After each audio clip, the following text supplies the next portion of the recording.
There's a moment in many relationships when everything looks right, but feels empty. You're close, you're loyal, you're emotionally connected, and yet desire disappears. Not because love ended, but because safety slowly replaced tension. Today, we're going to talk about where desire goes when intimacy becomes predictable, and why this silence is so common in LGBTQ+ relationships. Before we go deeper, if this question has ever crossed your mind, leave a comment and tell me what intimacy means to you right now. And if these conversations matter to you, subscribe to the channel. You're part of this space. When safety becomes the enemy of desire, safety is one of the greatest achievements of modern relationships, and one of the most misunderstood. In LGBTQ+ relationships, safety often arrives carrying relief. Relief from secrecy, relief from judgment. Relief from the constant need to explain or defend who you love. Safety feels like finally being able to exhale, and because it feels so earned, so necessary, it becomes sacred. But desire is not born from safety. Desire is born from movement, from uncertainty, from difference, from the subtle tension of not fully possessing the other. Here is the uncomfortable truth many couples avoid. The moment a relationship becomes entirely predictable, desire begins to weaken. Not because the people are uninteresting, but because nothing is at stake anymore. Erotic energy feeds on the unknown, on the sense that the other person is not fully accessible, not fully mastered, not entirely yours. When partners know each other too well, when routines solidify, when emotional transparency becomes constant, desire loses its oxygen. In many LGBTQ+ couples, especially those built on deep emotional bonding, partners merge quickly, lives intertwine, friendships overlap, schedules synchronize, identities blend.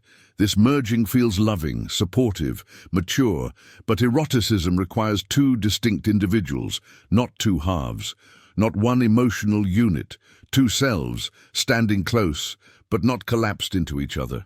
When safety becomes absolute, curiosity dies. There is no wondering left, no anticipation, no risk. And without risk, desire has nowhere to land. Another layer complicates this dynamic, the moral weight placed on intimacy. Many LGBTQ+ couples pride themselves on communication, emotional intelligence, and conscious relating. These are real strengths, but they can become rigid ideals. Desire, however, is not always polite. It can be irrational, contradictory, even inconvenient. When couples believe that desire should always align with emotional values, it often gets suppressed. People begin to censor themselves. They stop expressing fantasies that feel unacceptable. They avoid longing for what doesn't fit the relationship's self-image. Over time, desire learns to stay quiet, not because it vanished, but because it no longer feels welcome. Safety also removes distance, and distance is essential. Desire needs the other person to feel slightly out of reach, not emotionally unavailable, but autonomous. Alive in a world that doesn't revolve entirely around the relationship. When partners become each other's everything, desire suffocates. It doesn't want fusion, it wants polarity. This is why so many couples say, "We're best friends," but the spark is gone. Friendship thrives on closeness. Desire thrives on difference. The tragedy is that couples often try to solve this problem by adding more intimacy, more talking, more reassurance, more emotional closeness, when what desire actually needs is space. Not distance as punishment, but distance as oxygen. Desire returns not when partners cling tighter, but when they remember who they are outside the relationship. When individuality re-emerges, when mystery reappears, when the other becomes someone to encounter again, not someone fully known. Safety protects love, but desire demands freedom, and learning to hold both at the same time is one of the most difficult challenges LGBTQ+ couples face, especially when safety has been hard-won. Have you ever felt that emotional safety in a relationship slowly made everything feel predictable, even your desire? When love turns into fusion. There is a moment in many relationships when love quietly crosses a line. Not into abuse, not into control, but into fusion. Fusion is subtle. It does not look dramatic. In fact, it often looks like devotion. You want to know everything about the other. You want to be included in every decision. You want to feel indispensable, and to make the other feel the same. In LGBTQ+ relationships, fusion often emerges from a deep emotional need to belong. Many people arrive at love after experiences of rejection, invisibility, or instability. When they finally find a partner who sees them fully, the bond feels life-saving, and life-saving bonds are rarely light. Slowly, boundaries soften, then dissolve. What begins as intimacy becomes entanglement. You stop asking, "What do I want?" and start asking, "What works for us?" At first, this feels generous, mature, loving. But desire does not live inside fusion. Desire needs an edge, a sense of otherness, a feeling that the person you love still belongs to themselves. When partners fuse, desire experiences this as a loss, not of love, but of tension. In fused relationships, individuality can start to feel dangerous. Any move toward autonomy is unconsciously interpreted as distance. Distance feels like threat, and threat triggers fear. So people adapt. They soften their edges. They shrink desires that might disrupt harmony. They avoid anything that could destabilize the bond, including erotic wanting. Desire becomes something to manage, not something to feel. Another quiet consequence of fusion is emotional dependency. When partners rely on each other as their primary, sometimes only source of validation, grounding and meaning, desire begins to carry too much responsibility.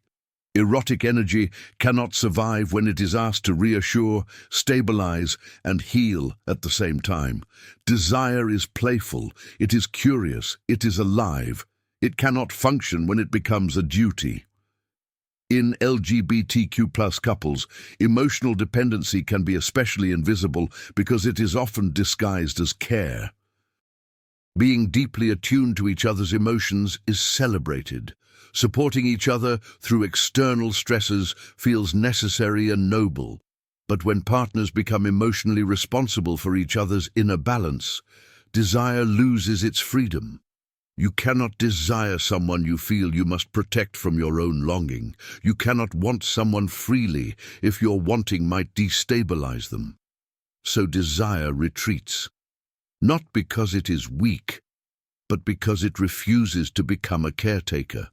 Fusion also eliminates absence, and absence is essential.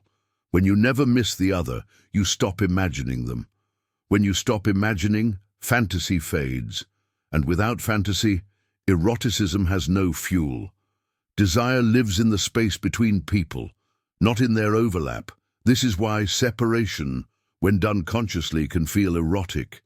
A partner returning from time away often feels new again, not because they changed, but because distance reactivated curiosity. Fusion kills curiosity. And curiosity is the beginning of desire. The paradox is cruel. The more people try to secure love through closeness, the more they risk losing desire. But this loss is not permanent. Desire does not die easily. It waits for permission to exist again, permission to be imperfect, unsettling, and free from emotional obligation. Reclaiming desire often begins with reclaiming selfhood. Not leaving the relationship, not creating distance as punishment. but restoring internal boundaries, remembering that you are two whole people choosing each other, not two incomplete halves clinging together. When individuality returns, desire listens. When autonomy reappears, desire stirs. And when fusion loosens its grip, erotic tension has space to breathe again. Have you ever felt that being emotionally needed, or needing someone too much, made desire feel heavy instead of alive? Routine, predictability, and the slow erosion of desire. Desire rarely disappears in a single moment. It erodes quietly, daily, through repetition. Routine is not the enemy of relationships. In fact, routine is what allows love to last. It brings stability, rhythm, and reliability. It creates a shared language of everyday life, meals, schedules, gestures, habits that signal care. But routine is indifferent to desire. Desire does not grow from what is familiar. It grows from what feels alive. In many LGBTQ+ relationships, once the initial intensity settles, couples unconsciously organize their lives around efficiency. Who wakes up first, who cooks, who texts, who initiates intimacy, or who stopped initiating altogether. Nothing is wrong, nothing is dramatic, and that is precisely the problem. Eroticism thrives on interruption, on moments that break the script, on experiences that disrupt the expected flow of the day. When everything becomes anticipated, desire loses its sense of urgency. You know what will happen. You know how the other will respond. You know how the night will end, so nothing pulls you forward. Another subtle force at play is the pressure to be emotionally regulated at all times. Many LGBTQ+ couples value emotional awareness, conflict resolution, and calm communication, all essential skills. But desire is not always calm. Desire can be impulsive, unreasonable, even a little selfish. When partners feel they must always be emotionally correct, desire feels constrained. It begins to associate itself with disruption, something that might create discomfort, tension, or imbalance, so it stays quiet. Predictability also removes the sense of choice. When a partner is always available, always there, always emotionally present, desire has nothing to pursue. Wanting requires the feeling that the other could be elsewhere, choosing you rather than simply being there. Desire wants to feel chosen. In long-term relationships, especially those that prioritize equality and fairness, desire can feel politically incorrect. Who initiates more? Who wants more? Who needs more? Desire does not care about fairness, it cares about pull. And when relationships become overly symmetrical, emotionally, practically, energetically, erotic polarity fades. In LGBTQ dynamics, this symmetry is often celebrated as progress, and in many ways it is. But erotic energy feeds on difference, not sameness, difference in pace, difference in longing, difference in how desire is expressed. When everything aligns too neatly, desire loses contrast. Another quiet killer of desire is exhaustion. Many LGBTQ+ individuals navigate external stresses, discrimination, family tensions, societal pressure that drain energy long before intimacy enters the picture. When survival takes precedence, desire becomes optional, not unimportant, just postponed. But postponed desire has a way of becoming forgotten. People stop expecting it, stop reaching for it, stop believing it can return. They begin to think something is wrong with them, with their partner, with the relationship, but often nothing is broken. Desire has simply been crowded out by sameness, predictability, and emotional fatigue. What desire needs here is not novelty for novelty's sake. It needs interruption, a shift in rhythm, a reintroduction of surprise, a reminder that the person you love still contains unknown parts. Eroticism awakens when routine is questioned, not destroyed, but loosened. when partners stop assuming they already know each other. When curiosity returns, desire is not sustained by comfort alone. It is sustained by the willingness to see the familiar as unfamiliar again.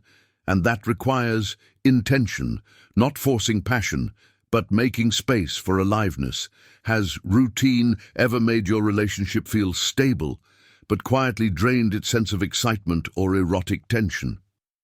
Fantasy, identity, and the desire. We learn to hide fantasy is often the first thing to disappear in long-term relationships. Not because it vanishes, but because it becomes dangerous. Fantasy introduces complexity, contradiction, wanting without justification. In many LGBTQ+ relationships, fantasy carries an extra layer of tension. Desire is not only personal, it is political, emotional, and deeply tied to identity. People learn early that their wanting must make sense, must be ethical, must align with who they believe they are. But desire does not follow identity rules. It does not ask permission from values. It does not check alignment with self-image. It emerges where it wants. And this is where many people begin to silence it. They fear that their fantasies might threaten the relationship narrative they have built, a narrative of equality, safety, and emotional maturity. They fear wanting something that doesn't fit the story of who they are supposed to be, so fantasies are edited, softened, or never spoken at all, not because they are wrong, but because they feel risky. Fantasy creates distance. It introduces the idea that the partner cannot fulfill everything, cannot embody every desire, cannot be the sole object of longing. For many couples, this feels like betrayal, even when nothing is acted upon. But fantasy is not action. Fantasy is imagination, and imagination is where desire lives. When fantasy is suppressed, desire loses its playground. Another layer of silence comes from shame. Even in spaces that celebrate openness, certain desires still feel taboo. Wanting power, wanting surrender, wanting novelty, wanting someone different, these longings can feel incompatible with conscious, egalitarian love. So people censor themselves. They choose emotional safety over erotic truth. And over time, desire learns that honesty is not welcome. It becomes quieter, more distant, less alive.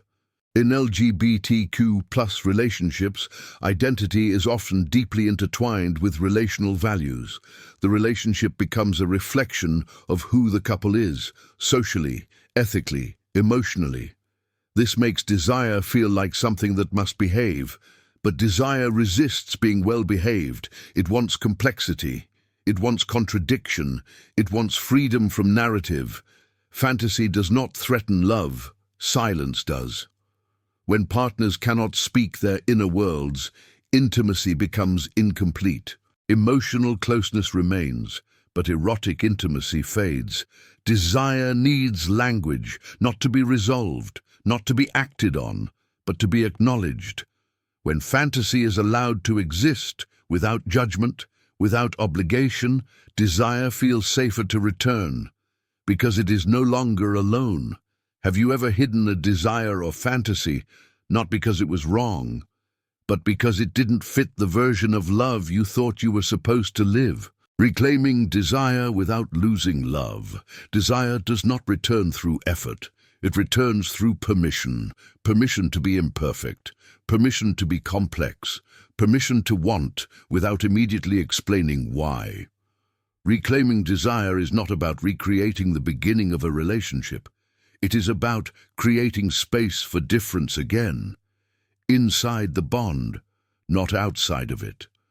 This begins with separation, not physical separation, but psychological separation. Remembering that your partner is not an extension of you, that you are not responsible for managing their emotional world, that love does not require constant merging. Desire returns when autonomy is restored, when partners are allowed to be whole individuals with private thoughts, inner lives, and desires that do not always align perfectly. Another essential shift is redefining intimacy. Intimacy is not transparency at all times. It is selective sharing. It is choosing when to open, not being open constantly. Mystery is not dishonesty. It is space. Eroticism lives in that space. Desire also needs courage. The courage to tolerate discomfort. The courage to disappoint expectations. The courage to let the other remain unknown. This does not weaken love. It strengthens it. When partners stop trying to be everything for each other, desire has room to breathe. When emotional safety is no longer used to control unpredictability, erotic tension can return. Desire is not something to fix. It is something to listen to. It tells us where we have become too small, too careful, too predictable. And when we listen, without panic, without shame, desire often finds its voice again. Not loud, not dramatic, but alive. If this conversation resonated with you, take a moment to share your experience in the comments. Your story may help someone else feel less alone. And if you want more honest, thoughtful conversations about desire, intimacy, and modern LGBTQ+ relationships, subscribe to the channel. This space exists because of people willing to reflect, not perform.